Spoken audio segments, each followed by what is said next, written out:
On est parti, parlons spirale dynamique. Parlons de l'indispensable à l'accompagnement. La spirale dynamique est une discipline qui permet de comprendre les différents niveaux, degrés d'évolution. Elle n'est pas la seule, comme on en parlera juste après. Mais ce qui est intéressant, c'est qu'on peut l'utiliser de mille et une façons. Et donc, si tu es coach, thérapeute, consultant, formateur ou autre, eh bien, tu travailles avec l'humain. D'ailleurs, si tu travailles dans la relation humaine en général, ce que je vais te dire dans cette vidéo est fondamental. Pourquoi? Parce que on aborde justement une granularité et tout particulièrement un point fondamental sur les relations humaines, c'est la vision du monde de chacun, le paradigme de chaque personnalité, de chaque individualité. Et ma façon de voir le monde et la vie n'est pas la même que la tienne et n'est pas la même que des personnes qui accompagnent. L'erreur que l'on fait bien souvent, c'est de le croire.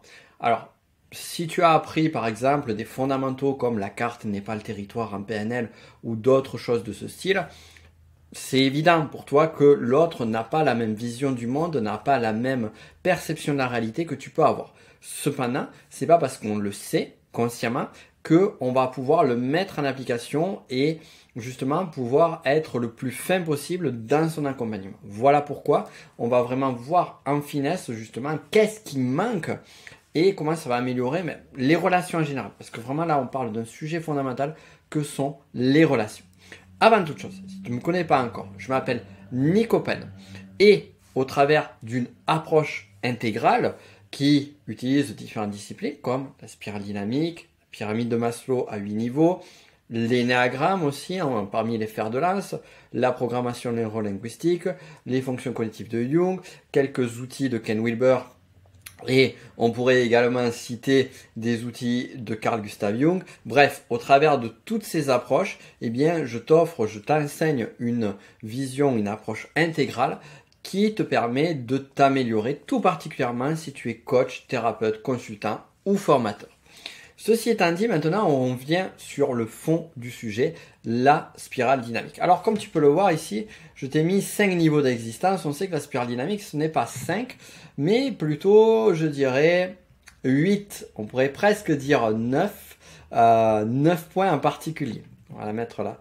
Je crois qu'elle est sur celle juste en dessous. Voilà, la spirale dynamique est souvent représentée de cette façon-là, avec des niveaux. Et chaque niveau va être une évolution de l'être. On va partir du niveau le plus bas, qui est le niveau qui est vraiment lié à la survie, à assurer ses besoins primaires, à gérer les choses au jour le jour, jusqu'au niveau le plus haut, connu. J'insiste là-dessus, connu, qui est le turquoise. On a le corail, mais celui-ci n'est pas encore défini. Et le dernier niveau connu, c'est une vision plutôt transcendante qui a une perspective holistique du monde et de la vie.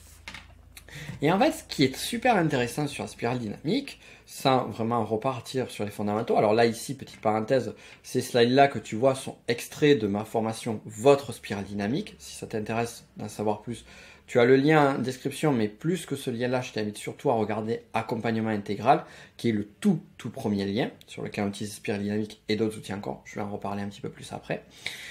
Donc, pour venir à la spirale dynamique, on va avoir différents niveaux d'évolution. On va aller sur un niveau qui va être plus orienté sur le survivalisme, un autre qui sera appelé plus tribaliste, qui va être plus sur la vision du monde tel un monde magique. C'est ce qu'on va trouver beaucoup dans les tribus, tout particulièrement alors aujourd'hui c'est de moins en moins présent, mais ce qu'on peut voir sur ces fameuses tribus qui utilisaient beaucoup de rituels, qui est associé à au soleil, à la lune, à la rivière, des notions magiques, voire une forme de divinité.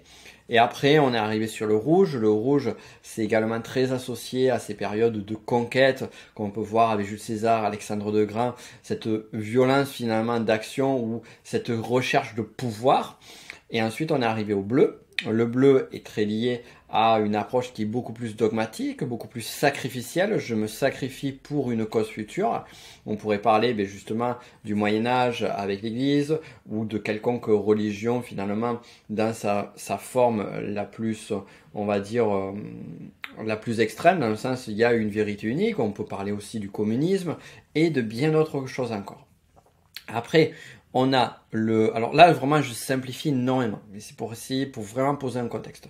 De là, on va évoluer, et on voit cette évolution, tu vois, je te l'ai donné au travers de l'humanité, mais ce qui est intéressant, c'est que cette évolution-là, tu vas la voir aussi au travers de toi-même et au travers des personnes autour de toi.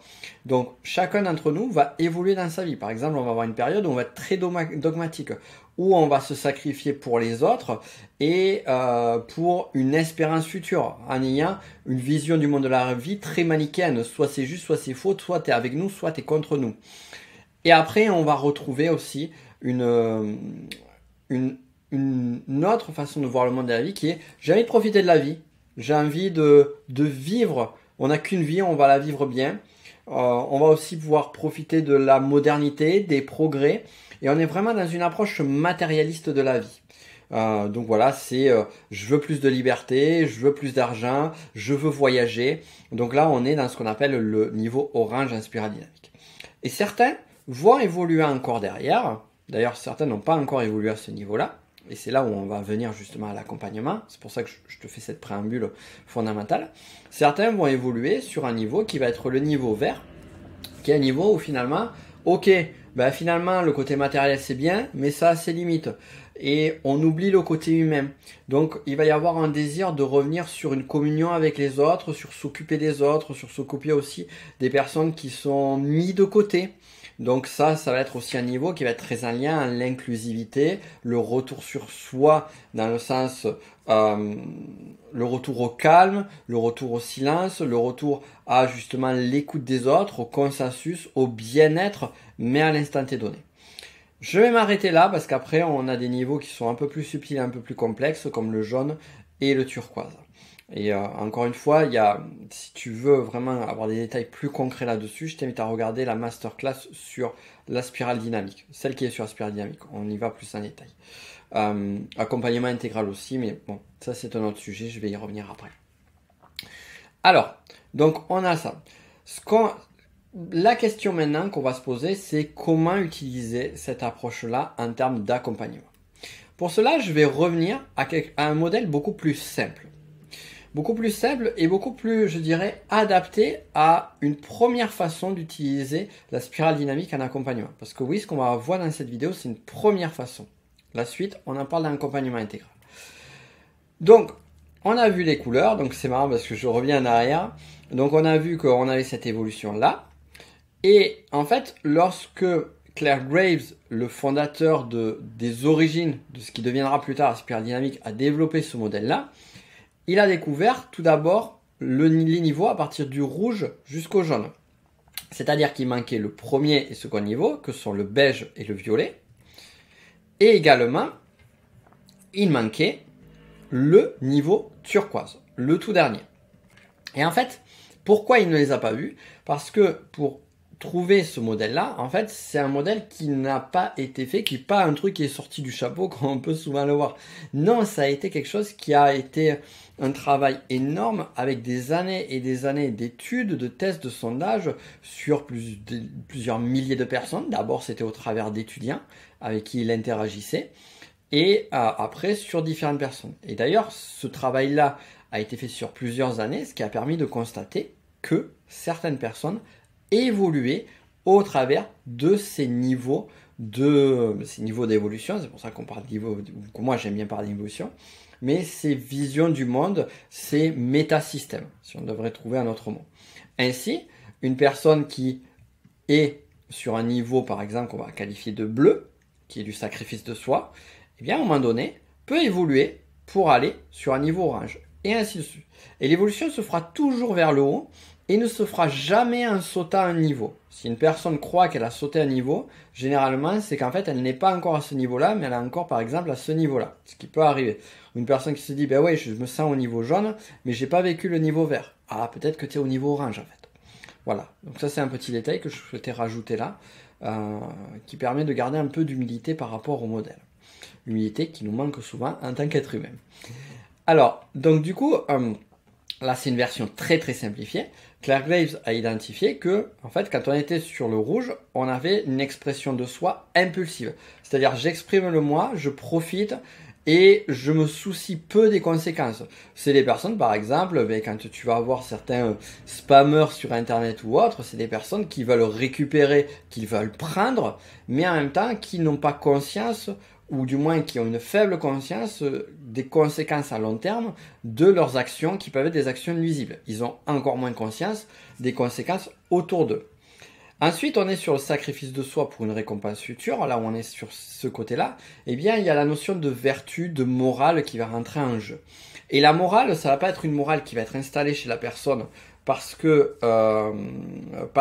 c'est quelque chose de bien à faire, mais parce qu'on a dit que c'est ça qu'il fallait faire. C'est pour ça que, par exemple, eh bien, certaines religions vont utiliser beaucoup la morale, mais la morale, pourquoi? Pour éviter le courroux divin, par exemple.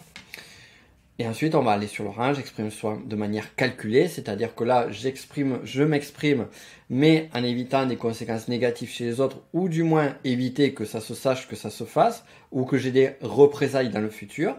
Et après, on aura plus conscience progressivement de ce qui se passe et on va sacrifier le soi pour être accepté maintenant. Voilà, ça c'est le vert, et ainsi de suite. Et après, on aura une vision qui sera, ça j'en avais parlé sur un podcast, pareil, le podcast est en lien dans la description, où je parlais du gagnant, gagnant, gagnant, gagnant, cette notion d'ambition, et d'être ambitieux sans ambition, c'est exprimer le soi avec conscience des conséquences. Et là, c'est une autre approche. Encore une fois, c'est très simpliste cette vision-là. Mais pourquoi je te mets ça? Pourquoi je te mets ces différents niveaux? Parce que lorsque tu vas être en accompagnement, que tu sois en coaching, en thérapie, en consulting, ou même en formation, ou toute autre approche de relation d'aide, en fait, tu vas te retrouver face à une personne qui va être à un de ces niveaux. Et si toi, admettons, à supposer que tu sois à niveau orange, que tu as face à toi une personne qui est à niveau bleu, et que finalement tu te dis que les solutions qui ont fonctionné avec toi, ou que finalement ce que tu recherches, qui peut être orienté liberté, plaisir, profiter de la vie, eh bien cette personne au niveau bleu, elle voit pas le monde comme ça. Elle est encore dans une approche sacrificielle. Elle est dans une approche très moraliste des choses. Elle est dans une approche où elle cherche une vérité absolue. Donc, si tu ouvres le champ des possibles sur cette personne-là, surtout en plus si tu commences à tendre vers le vert, en ayant plusieurs types de solutions ou types de vérités, ça va pas fonctionner avec des personnes comme ça. Donc, il est nécessaire de comprendre quel est le niveau de cette personne et s'adapter à elle et d'aller sur cette approche-là. Si la personne est en bleu, il faut que je lui parle en bleu. Si la personne est en orange, et que moi je suis en orange, ça va être simple. Autre point, si je prends l'orange, c'est pas pour rien. Parce qu'on peut se dire, à un moment donné, je vais accompagner les personnes qui sont à niveau vert ou à niveau jaune. Donc elles sont à un niveau qui est un niveau de conscience au-dessus du mien. Donc est-ce que j'ai la capacité de pouvoir les aider? La réponse, elle est oui. La réponse, elle est oui, tout en ayant conscience, encore une fois, de la perception du paradigme de la réalité de l'autre. Les paradigmes de chacun vont être énormément conditionnés par nos niveaux d'évolution. En d'autres termes, si une personne est sur un paradigme orange, eh bien sa façon de voir la vision, le monde et la vie vont être liés à tout ce contexte, à tout ce type de valeurs, à toutes ces croyances, qui sont différentes de celles d'une personne en vert, qui sont différentes de celles d'une personne en jaune. Et une approche qui est vraiment puissante, et d'ailleurs qui pousse à évoluer vers des niveaux vert, jaune et plus, tout particulièrement à vraiment aller vers le vert, c'est justement d'avoir conscience de la différenciation entre soi et l'autre, de l'intégrer et de se dire, ok, il y a une personne qui est face à moi, elle est à un niveau vert, elle ne voit pas le monde et la vie de la même façon que moi, comment est-ce que je peux l'accompagner pour être en adéquation avec cette personne-là? Comment est-ce que je peux l'accompagner pour l'aider au mieux? Et donc c'est ça, vraiment, un des premiers points clés en termes d'accompagnement que va t'apporter la spirale dynamique. C'est identifier clairement à quel niveau de la spirale la personne se trouve. Ensuite, il y a un second point fondamental sur lequel je vais aller et conclure sur cette vidéo. Et ce second point, il faut vraiment que tu l'appréhendes et que tu en aies vraiment conscience. C'est que dans tes accompagnements, tu auras forcément des personnes qui vont être à un niveau donné. Mais tu vas aussi avoir des personnes qui sont à la fin d'un niveau et qui ont besoin d'un accompagnement vers le niveau suivant. Alors ça peut être différent. Ça peut être une personne par exemple qui va être à un niveau orange, qui est à la limite du niveau orange, mais qui ne sait pas ce qu'il y a derrière. Et qui essaye les solutions qui ont marché jusqu'alors pour elle ou lui, et qui n'y arrive pas. Qui essaye de revenir en arrière par exemple, des solutions bleues ou des solutions rouges. Et ça ne marche pas. Donc en gros, une personne qui est en train de tourner en rond, qui est en situation de stress, parce que généralement les gens qui sont dans des phases de mouvement et qui sont en appel d'aide, de consultation, de coaching ou autre, c'est qu'il y a une zone de stress qui est quelque part. Donc ton job à toi, c'est de pouvoir accompagner ces personnes à leur rythme, c'est super important, vers le niveau d'après. Ok, donc il faut savoir, la Spiral Dynamique te dit, il faut savoir quel est le niveau d'après. Quel est le niveau dans lequel elles sont. De même, il y a des personnes qui vont être juste en transition. On pourrait par exemple imaginer une personne qui est à niveau vert, mais elle est dans ce niveau vert et finalement, elle est encore dans un environnement qui est orange, voire bleu. Comment l'aider? Comment l'accompagner? Comment l'aider à vraiment prendre ses marques sur une autre façon de voir le monde et la vie qui est peut-être en décalage avec ses proches, peut-être avec sa famille, peut-être avec son conjoint, conjointe. Et là, du coup, la spirale va aider là-dessus. Alors quand je parle de spirale, qu'on soit clair, hein, comme je disais, c'est un outil qui travaille des niveaux d'évolution de chacun, des métasystèmes, des paradigmes de chacun, de la vision de la réalité, de la vision du monde. Il existe d'autres modèles. On aurait pu parler des modèles de Ken Wilber, par exemple, qui est très inspiré de la spirale dynamique. On aurait pu parler de modèles de Susan Cook-Grutter, ou finalement de la pyramide de Maslow, qui est différent, mais a quand même un lien très intéressant, ou du moins une vibration très proche. Et finalement, chacun de ces modèles vont fonctionner de la même façon. Et ce que je veux que tu comprennes ici, vraiment en termes d'accompagnement, pourquoi c'est indispensable l'accompagnement, la spirale dynamique ou d'autres approches de ce style-là, qui sont des approches évolutives, des approches intégratives, ils ont parlé d'accompagnement intégral, des approches intégratives, c'est qu'elles vont te permettre de savoir où se trouve la personne exactement.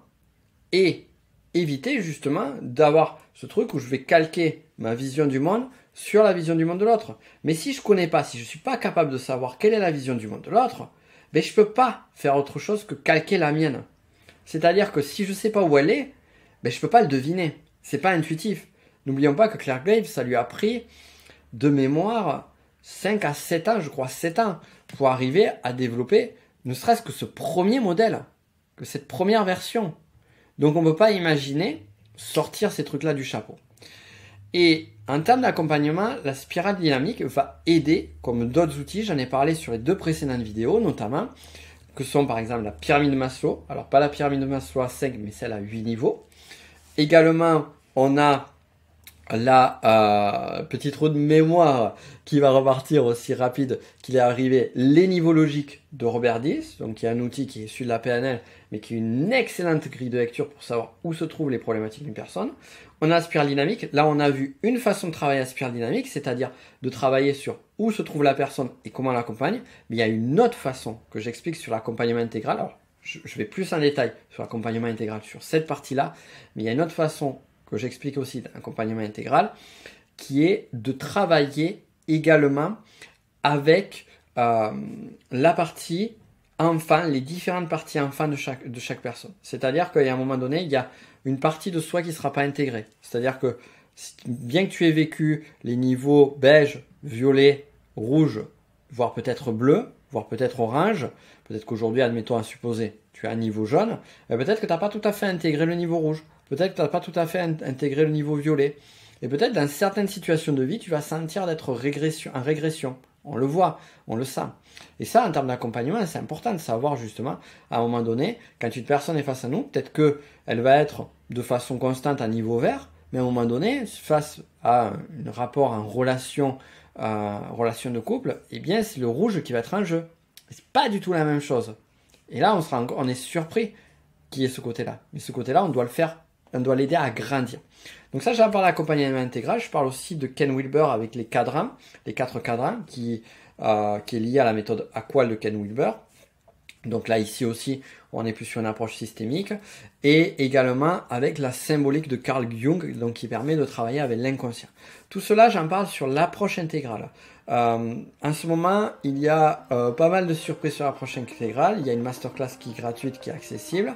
Il y a également une promotion sur ce programme complet. Donc je t'invite à regarder absolument, tant qu'il est encore temps, parce que ça va bientôt disparaître dans quelques jours, le premier lien qui est en description sur l'accompagnement intégral. Et si en plus tu souhaites en savoir plus sur la spirale dynamique, tu as un autre lien un petit peu plus en dessous qui te permet d'aller plus loin. Même si tu as un accompagnement intégral, on va quand même bosser à fond la spirale dynamique. Je te laisse là-dessus. Si tu as des questions sur la spirale dynamique, si tu souhaites qu'on aille plus loin sur d'autres vidéos, dis-le-moi en commentaire. Et quant à nous, on se dit à très vite, à dans quelques jours pour une prochaine vidéo, si tu es abonné à cette chaîne, bien évidemment. À très vite.